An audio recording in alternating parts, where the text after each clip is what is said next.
Okay, I don't know if you can see this screen, but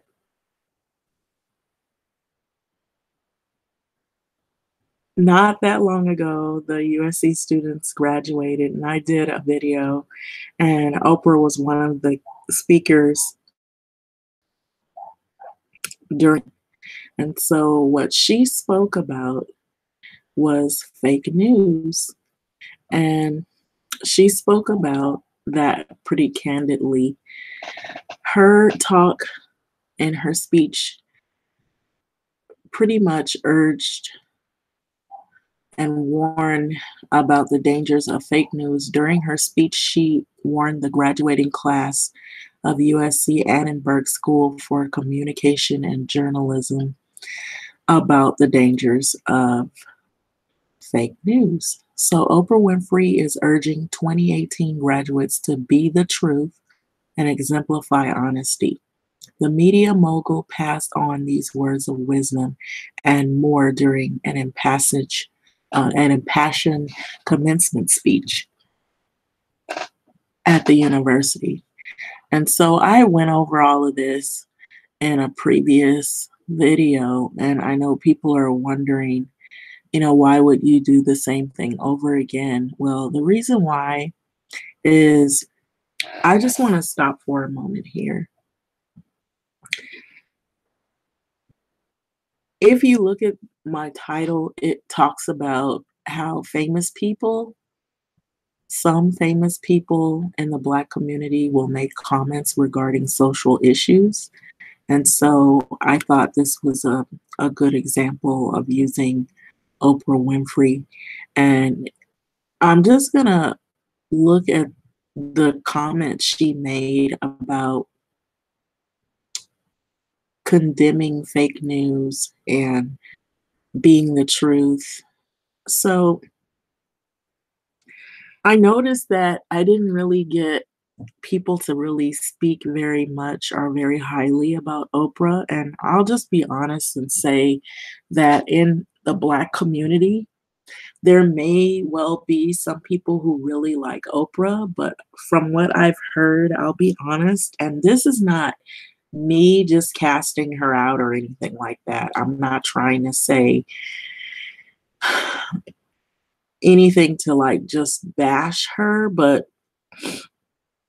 I have heard people that are in the Black community say that Oprah, she doesn't really attach herself or she doesn't really do a lot of um, she doesn't do a lot of things in American Black communities with some people. It's people that, if they were on her show and she'll give out prizes.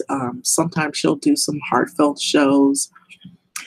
And it seems like she doesn't really do a lot of like opening up a school. It's like places that are far away that are not here in this America. If it's dealing with Black people, it's like African people like that aren't living here. Um, or it has to do with other famous people. So there's been a lot of things that had come out about Oprah, people who have known her. And so all you can do is just kind of like scratch your head and speculate. That's all I can say. Um, I know that there's been a lot of different things that have come out about her from sometimes sources are like people she's related to. So some people will say that her family there has been some issues, and so maybe those people are still angry. Here, I'll just go over a few of these things. Like January 11th, 2018, Oprah says the key to her financial success has been to not focus on money. Coming from low income family, Oprah was embarrassed by her, blah, blah, blah. It goes on. And then it says she continued to lie to and fight with her mother and get involved with. Okay, so there's more in this.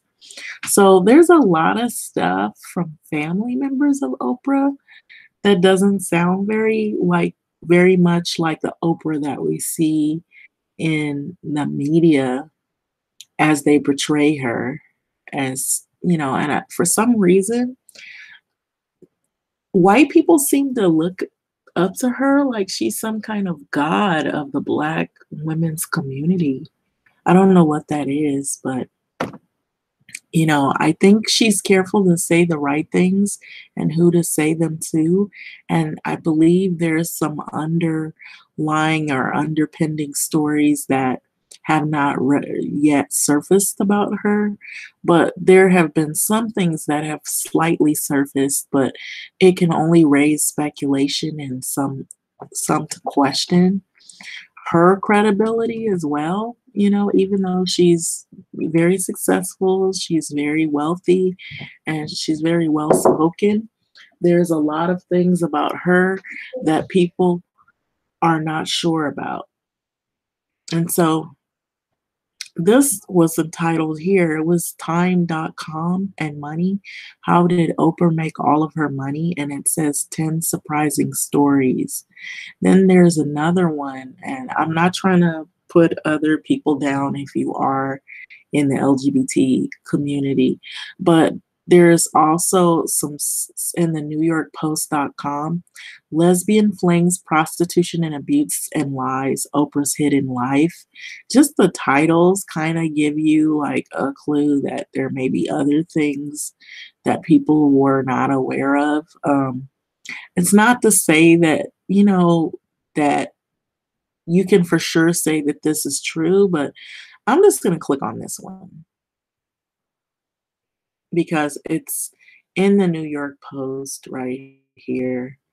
And so this says lesbian flings, and it says that there's some other issues here. And this could also be why maybe Oprah stays distant, because there have been people that have said things about her and who she is and questioned her life. So that may be why she stays out, tries to stay out of the radar. So it says lesbian flings, prostitution and abuse and lies. So Oprah's hidden life. This was back in 2010. And so you see her pictured here. This is by Jeremy Olsham. And so Rock show hostess Oprah Winfrey with her stepfather, Vernon, at left. So this is her stepfather right here. And then it says, who, according to a salacious new unauthorized biography, claims the talk show queen has no love for so-called boyfriend Stedman Graham. And so I heard this story before. So her BFF is Gayle King, and she's the news anchor lady whom the dad calls a dirt hog. So Oprah Winfrey, who built a billion-dollar empire persuading everyone from celebrities to average Joes to reveal the truth about themselves, which she's done it again. She says, be the truth. That's what she tells the graduates. Well, according to these articles, it's not reflective of who supposedly they're saying she is a big pony when it comes to her own past and explosive new book charges. So Winfrey's relationship with longtime Stedman Graham, her reputed dirt poor upbringing in rural Mississippi, her rumored lesbian crushes on women such as Diane Sawyer, and all of our stories she has manipulated for decades in the name of sensational ratings, according to the writer Kitty Kelly's latest unauthorized biography of Oprah. So the much anticipated book details. It details how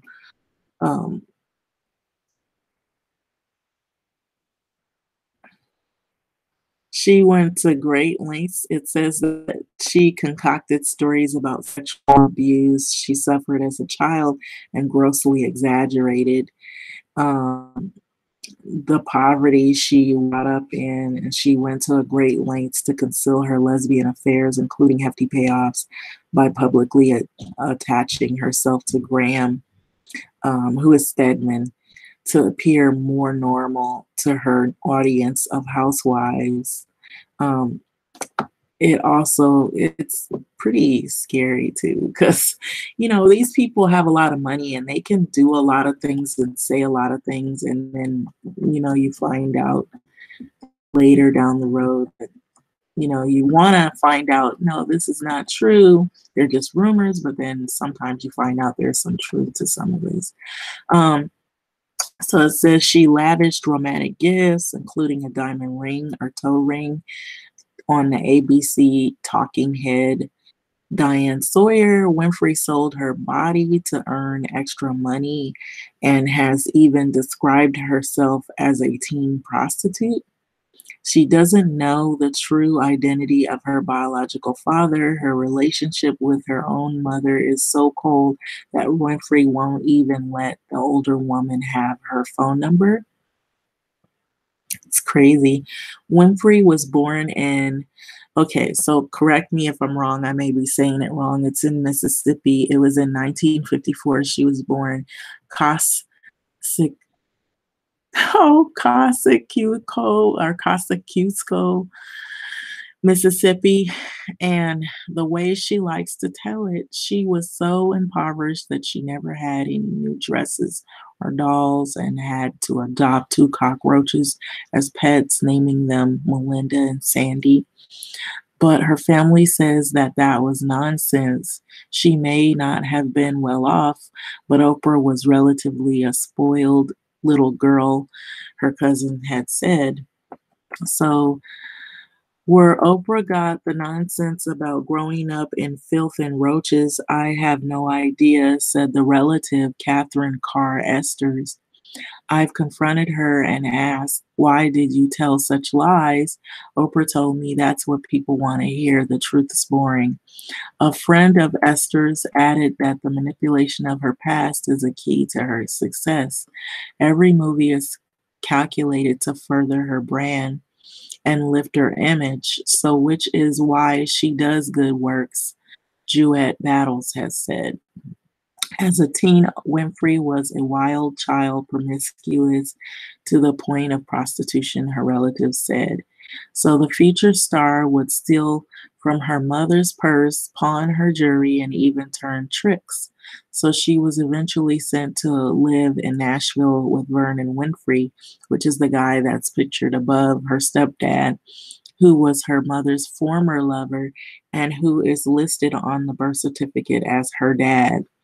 And so he has been described as domineering and a disciplinarian who has set her straight. So later determined to be rich and famous, Winfrey was ready to change her story to her advantage, making sure she cultivated her image as an every woman, the book alleges. So that meant she had to quell rumors about her sexuality. At one point, the rumors included steamy talk at ABC News about the relationship between Winfrey and Diane Sawyer when Oprah worked there. So, employees there described giggly late night phone calls and a series of lavish gifts from Oprah Winfrey, including gigantic sprays of orchids, um, and a 1 carat diamond toe ring to Diane Sawyer. So, despite such rumors, Kelly concludes Winfrey is asexual. So that's how I am, asexual. So those were the rumors that went around about Oprah Winfrey. So they claim that some of this stuff is made up, but clearly there's must be something that went wrong in her family home life for them to be saying these things. Still, she quotes sources describing 1989 when Free was insistent on paying Tim Watts, an ex-boyfriend, $50,000 to keep quiet about her lesbian affairs and the fact that her brother, who died of AIDS, was gay. So he said that she did not want him to talk about her brother being gay, said Judy Lee Coulterian, who also dated Watts. So it's no big deal to have a brother who's homosexual, but apparently it was to Oprah for some reason, they claim. So Tim also said that he knew about some lesbian affairs that involved Oprah. As for Winfrey's very public relationship with Stedman Graham, the pair did not even share a bedroom, according to the book.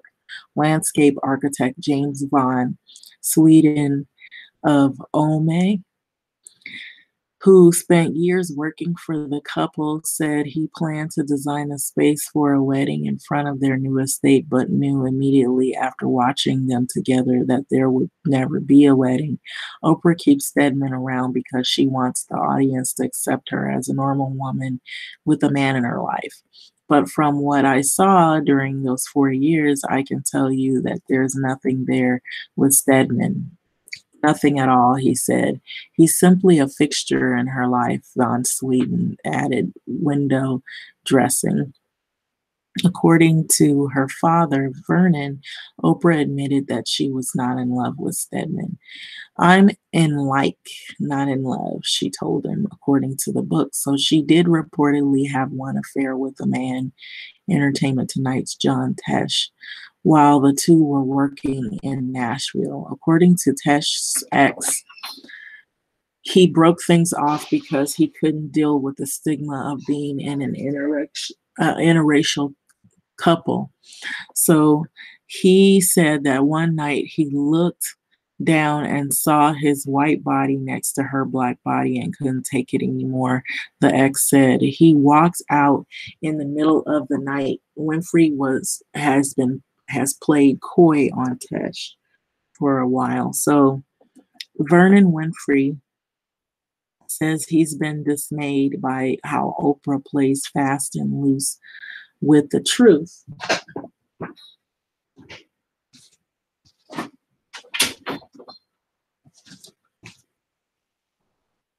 So apparently to this, there's some things that'll make people scratch their head about her credibility as well, in terms of people telling the truth, whether it's fake news or not. So maybe that's why she feels offended. And so she has to use the fake news thing. So I don't know, maybe because people have said some things about her. But Vernon Winfrey says that he has been dismayed by how she plays fast and loose with the truth. So she may be admired by the world, but I know the truth. That's what he says. So does God, and so does Oprah. Two of us remain ashamed. Vernon reserves his harshest words for Winfrey's best friend, Gayle King, who put the kibosh on a biography he was working on. So calling her a dirt hog and a street heifer. He blames King for the rift in his relationship with Oprah. So apparently there must be something in the family that doesn't go well. So she's become too close to that woman, Gayle, he says. King and others in Oprah's entourage work hard to keep a tight grip on employees in order to keep her out of the tabloids. So whenever you see stuff like this, you have to wonder, you know, all these people who have these lives, it's the same thing that you think everything is considerably positive and everything is a-okay and they're uplifted. Later down the road, you find out things that you wouldn't believe. And I'm starting to think that maybe that's why a lot of people that I've known in the Black community have not really said a whole lot that is positive about Oprah, and I'm just being honest about that. So it says, I thought I would be working with a warm and fuzzy person I saw on television, but a former employee of Oprah's Harpo production company said, but God, I was conned. It's a cult at Harpo. So oppressive, it's frightening. So these are people that may have worked with her, and they anonymously come out. Some people will say, "Oh, they're just trying to get money or whatever," but how much of this could possibly be the actual truth? We'll never know until something develops down the road. And like they said, they work hard to keep her out of the tabloids. So it says perhaps the biggest, scariest, biggest secret of the book is left a secret. So Oprah allegedly does not know the true identity of her father. Esther's told Kelly, who he is, on the condition that she's not published the information until Winfrey's mother comes clean to her daughter. And you'll know when that happens because Oprah will probably have a show on finding her real father, they say. At least that's what they claim, rather. So, yeah, there has been some stuff about her that I know, I remember and recall. People questioning, her credibility as well.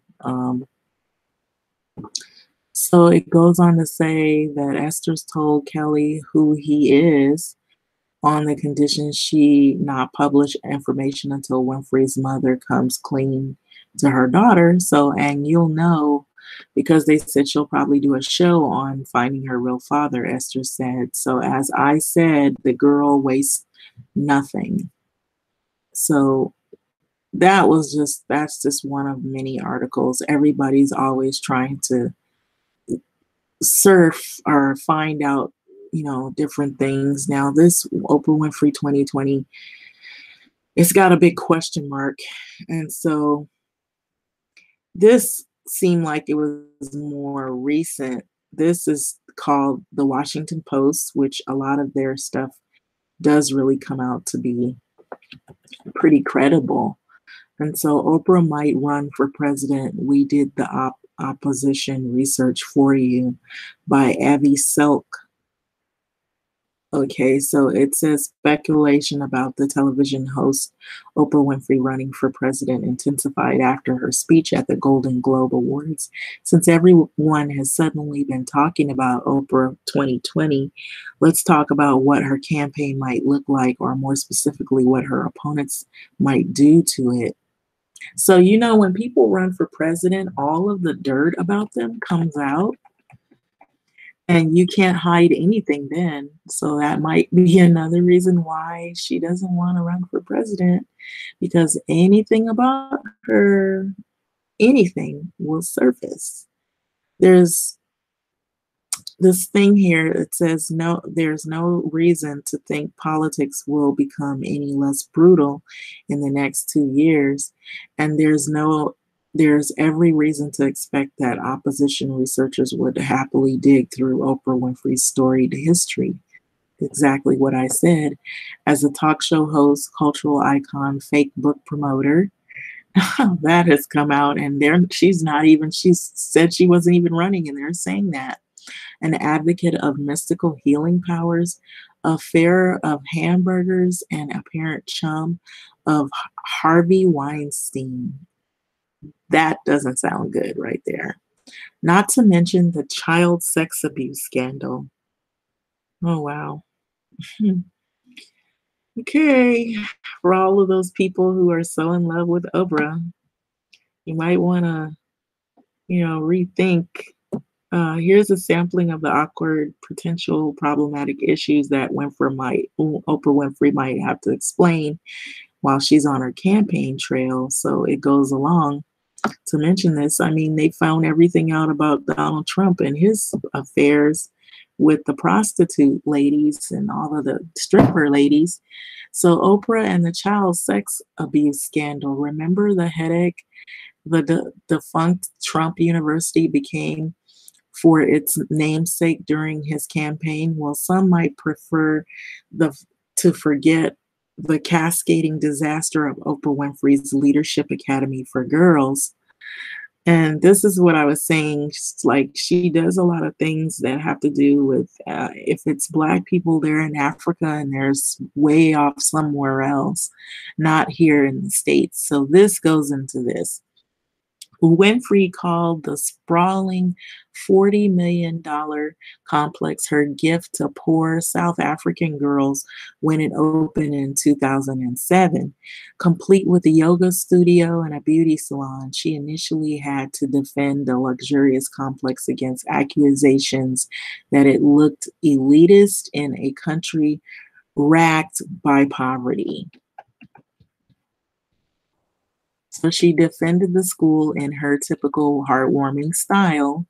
If you are surrounded by beautiful things and wonderful teachers who inspire you, that beauty brings out the beauty in you, Winfrey told reporters. But the grand opening, the girls had never been told they are pretty or have wonderful dimples, she said. I wanted to hear those things as a child. Several months later, the dorm matron was arrested and accused of sexually abusing at least half a dozen seventh and eighth grade girls there.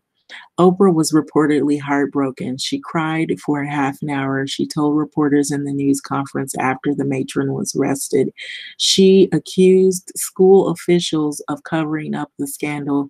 They told the girls to put on happy faces, Winfrey said. She dismissed the headmistress and promised to clean house at the academy, but less than 2 years later, with the dorm matron trial still pending, several girls were suspended or expelled after accusations that they had tried to force other students into sexual and romantic relationships.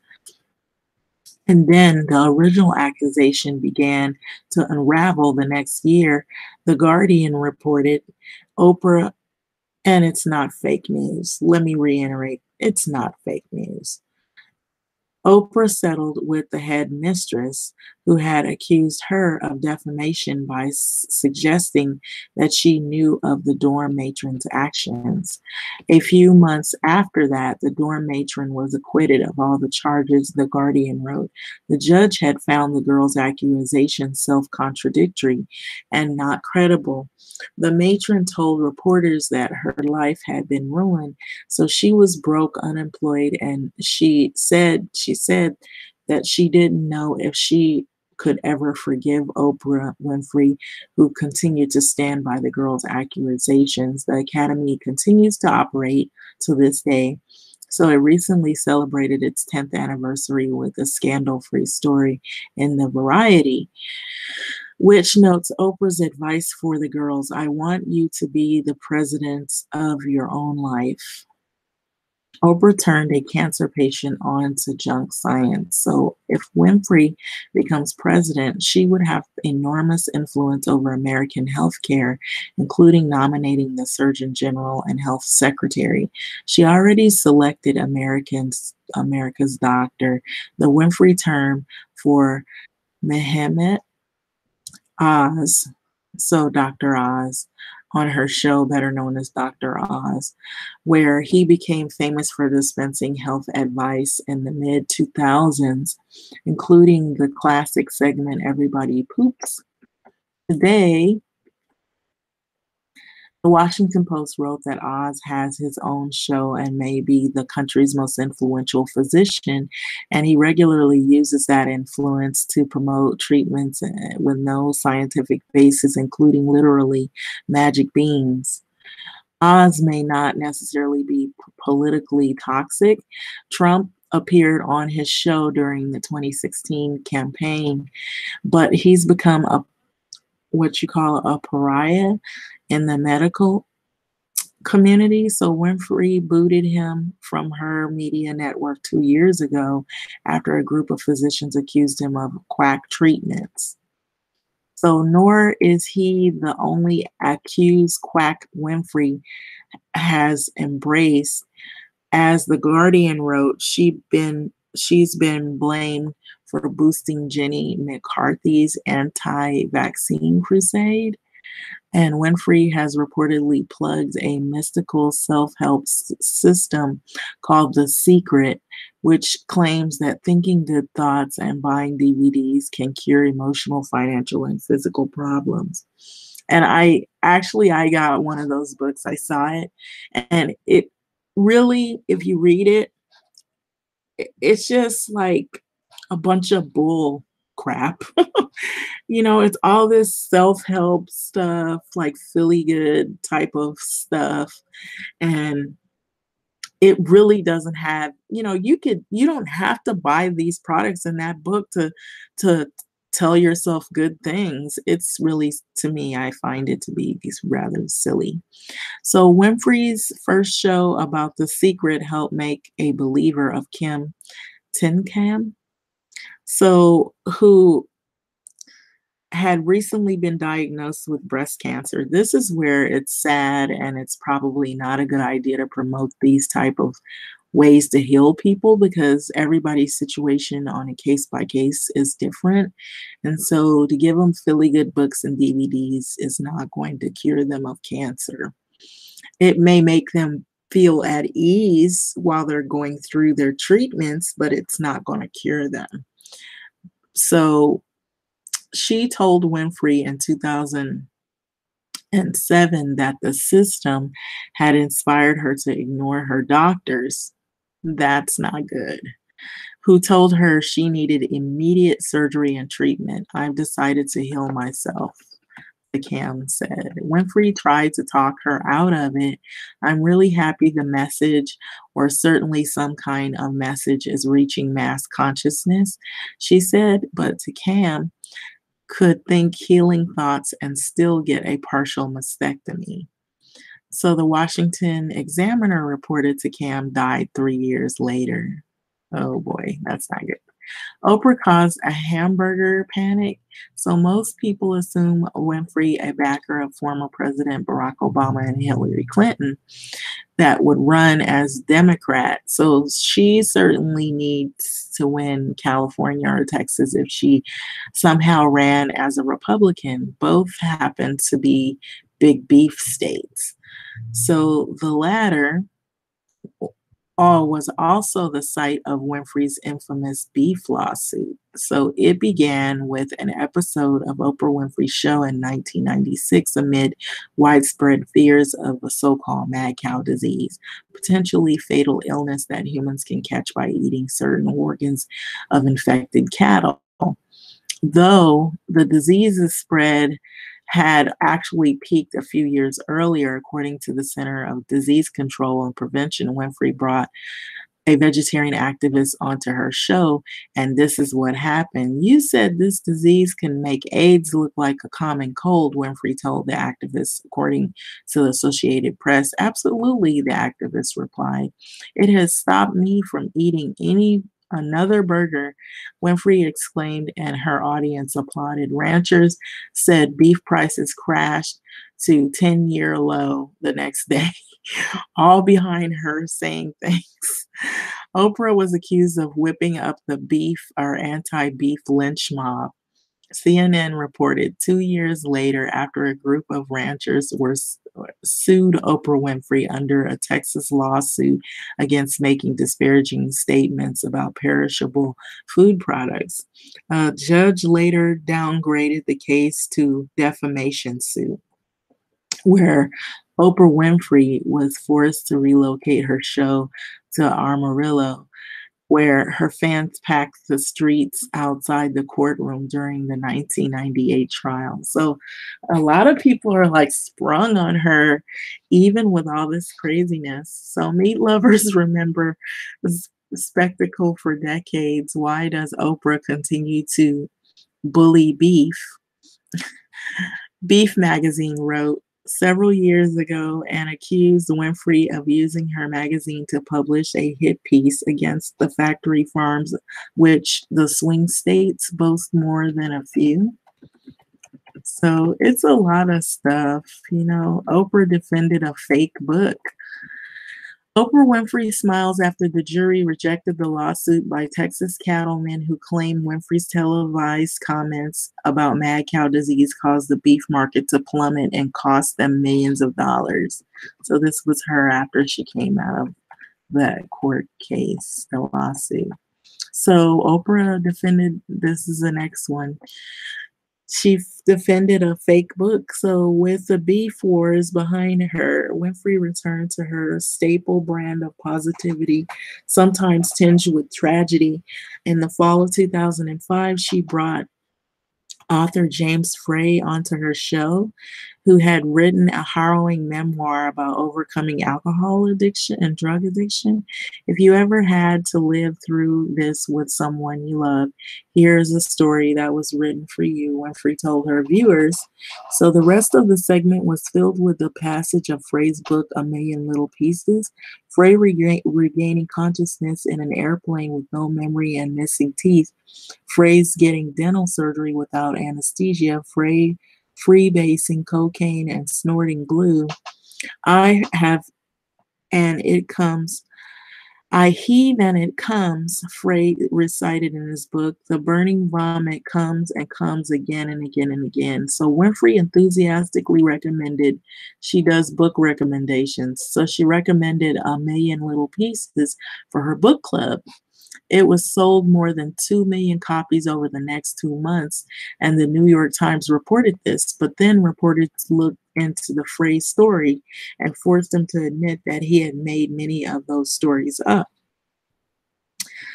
where he had written about getting high, driving his car into a police officer, fighting with the police officer, and spending 3 months in jail. And the police said Frey had actually run his tire over a curb and politely paid the bail for driving under the influence, CNN reported. So where Frey wrote of being blamed for a teenager fatal car accident, the Post wrote, the girl's parents could recall nothing of it.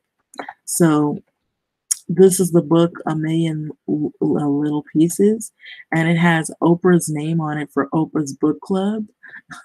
So Winfrey stood by the author even after he admitted to exaggerating many of the stories. What is relevant is that he was a drug addict who spent years in turmoil, she told Larry King. It seems to be much ado about nothing. So now critics turned on Winfrey too. Washington Post writer called her deluded. After a few days of humiliation, she invited Frey back on her show and by common consensus, absolutely shredded him. You con all of us, she told the squimmering author. That's a lie. It's not an idea, James. That's a lie. Still, the scandal did not end. The next year, Winfrey was back on King's show again, denying that she had cruelly annihilated the author she once built up. So in 2011, more than 5 years after the initial plug, Winfrey invited Frey onto her show yet again and apologized to him for the lack of compassion. So some noted at the time that Frey had a new book coming out. So Oprah thinks some Americans need to die. Oh my gosh. So Oprah Winfrey was promoting her most recent film, The Butler. So in 2013, when she talked to the BBC about racism, the original interview seems to have disappeared originally. It disappeared online, but some of her words will live on. There are still generations of people, older people, who were born and bred and marinated in it. In that prejudice and racism, Winfrey said, according to MSNBC, and they just have to die. Well, they're going to die. Everybody's going to die at some point. So her logic was celebrated by some. Oprah joins the long line of people waiting for the old racists to die, for example. But the right-leaning site accused her of playing the race politics to sell movie tickets, anticipating the deaths of any potential voters. Even old racists can't lend itself to a positive presidential campaign. So Oprah palled around with Harvey Weinstein, or palled around with Harvey Weinstein.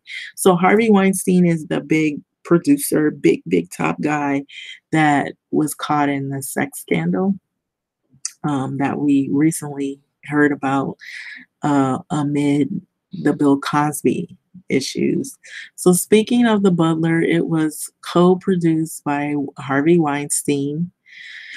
Oh boy, it gets worse. So, the movie mogul, now accused of serial sexual assault, his fall from grace last year helped expose the culture of pred- predation on women in Hollywood and inspired Winfrey's Golden Globe speech, which may in turn launch her presidential campaign. Have launched it. So it did, because people started saying hashtag Oprah Winfrey 2020 and all that.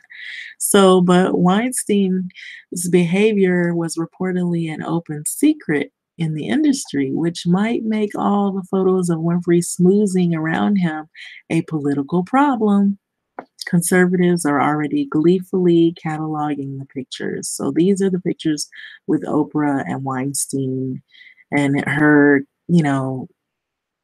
hugging him and next to him, and and you could see somebody posted it. It's verified. It says Oprah 2020, and she's with Weinstein.